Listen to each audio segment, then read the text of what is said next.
तो स्वागत है मेरे सभी भाइयों का एक बार फिर से आपके अपने चैनल एपीके सर क्लासेस में।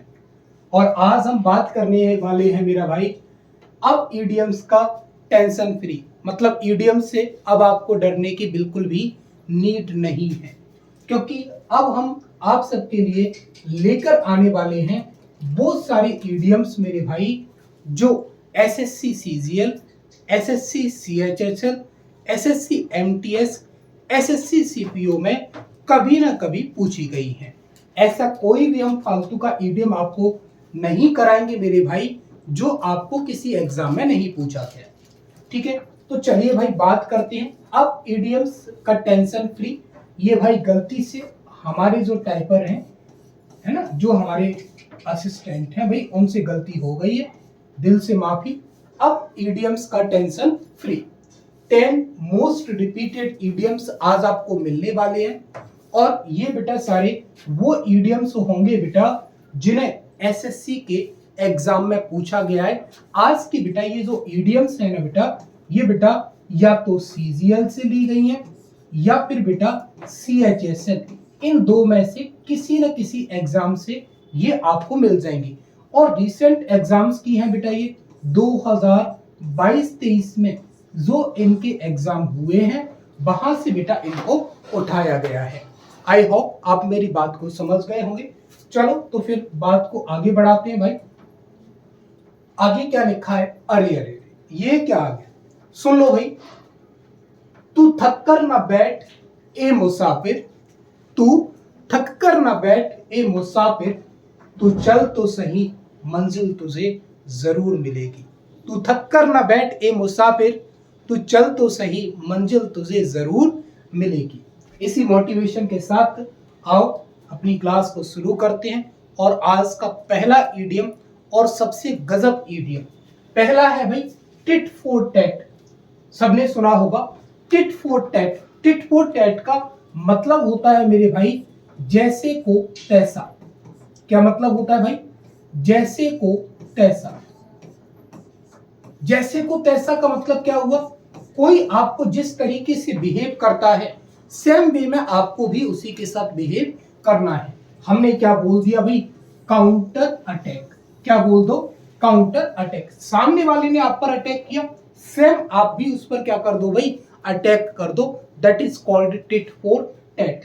अगले वर्ड पर मैं भाई आपको ले जाना चाहूंगा। अगला वर्ड क्या है मेरे भाई? Red letter day. बात समझ लेना, रेड लेटर डे इसका मतलब होता है मेरे भाई महत्वपूर्ण दिन। क्या होता है? महत्वपूर्ण दिन। अब आप इसको क्या बोल सकते हैं? आप इसको मेमोरेबल डे भी बोल सकते हैं, आप इसको इंपोर्टेंट डे भी बोल सकते हैं। क्या बोल सकते हैं? आप इसको इंपोर्टेंट डे भी बोल सकते हैं, आप इसको मेमोरेबल डे भी बोल सकते हैं। बेटा ये सारे वो इडियम्स हैं जिन्हें पेपर में पूछा गया है। अगले इडियम्स की अगर मैं चर्चा करूं, अ snake in the grass. A snake in the grass मतलब सांप में, सॉरी घास में कोई मैदान, घास में कोई सांप नहीं।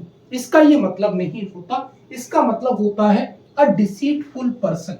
अ डिसीटफुल पर्सन का मतलब क्या होता है मेरे भाई?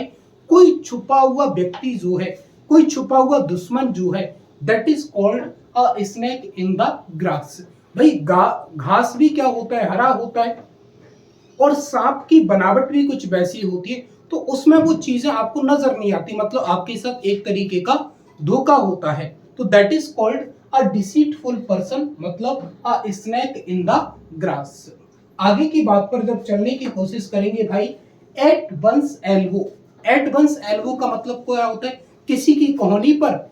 कोहनी का मतलब नहीं होता। एट वंस एल्बो का मतलब होता है नेक्स्ट टू समवन, मतलब किसी के इर्द गिर्द या किसी से थोड़ी सी दूरी बना करके रखना। That is called at once elbow, मतलब किसी के पास रहना। आप बोल सकते हैं नेक्स्ट टू समवन, किसी के पास। आगे जब जाने की कोशिश करेंगे भाई, डंकीज ईयर्स। गधे के साल नहीं होती। डंकीज ईयर का मतलब होता है बहुत ज्यादा समय लग गया है किसी चीज में। That is called donkeys years, मतलब लॉन्ग टाइम। क्या बोलते हैं हम इसे? Long time. डंकीज ईयर का मतलब क्या हुआ मेरे भाई? Long time. अगले इडियम पर जब जाने की कोशिश करेंगे ना भाई, लाइन्स शेयर। क्या है? लाइंस शेयर, लाइन का मतलब होता है शेयर। और भाई कोई भी चीज हो जिस चीज में भाई पार्टिसिपेट शेयर ने किया हो, शेयर ने किया हो, तो शेयर का भाई हिस्सा क्या होने वाला है, बड़ा हिस्सा होगा। क्या होगा, बड़ा। मतलब कोई 10-12 जानवर हैं और उनमें एक भाई साहब शेर हैं, तो सबसे ज्यादा जो माल जो मिलेगा वो किसको मिलेगा, शेर को मिलेगा।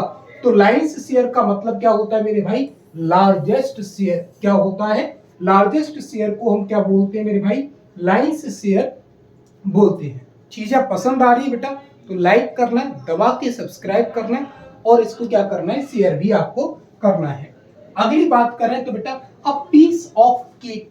भाई अगर आपको कहीं भी एक केक दिख जाए ना बेटा, केक, तो केक का भाई सीधा सीधा सा मतलब होता है किसी चीज का इजी होना।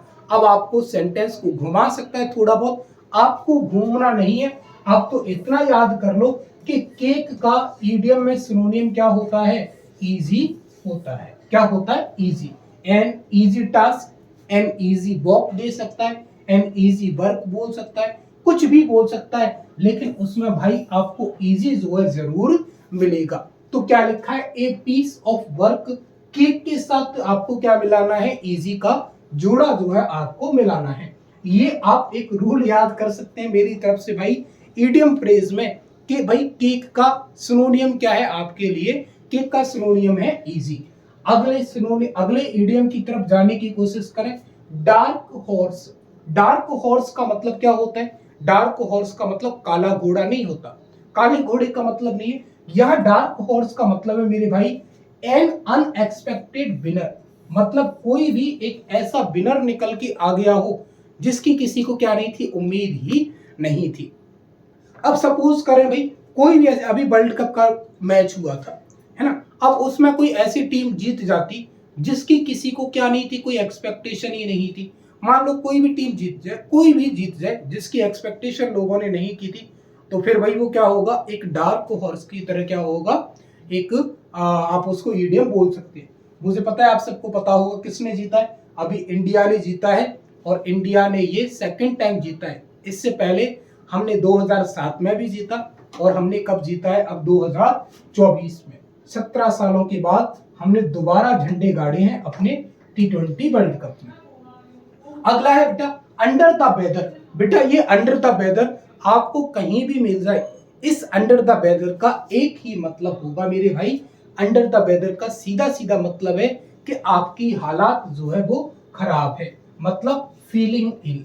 क्या हो सकता है, फीलिंग इल। फीलिंग इल की जगह आप क्या लिख सकते हैं, नॉट फीलिंग गुड, मतलब अच्छा फील आपको नहीं हो रहा। तबीयत जो खराब जो होती है ना बेटा, उसको बोलते हैं बेटा under the weather. Under the weather का मतलब फीलिंग इल। क्या बोलते हैं बेटा, फीलिंग इल। एक लास्ट और समझेंगे भाई, 10 हमने निकाली है। Pull a long face, pull a long face मतलब आप मुखड़ा जो है, अपना मुंह जो है लंबा सा बना लो। तो भाई पुल अ लॉन्ग फेस का मतलब होता है भाई जब आप सैड जब होते हैं, क्या होते हैं, जब आप सैड होते हैं, दैट इज कॉल्ड बेटा to look sad. To look sad का मतलब क्या होता है, पुल अ लॉन्ग फेस। क्या होता है बेटा, पुल अ लॉन्ग फेस। क्या होगा बेटा, पुल अ लॉन्ग फेस का मतलब क्या होता है, to look sad. I hope मेरी बातें समझ में आई होंगी, इनमें कोई भी फालतू ईडियम नहीं है, सारे क्वेश्चन बेटा पेपर से उठाए गए हैं।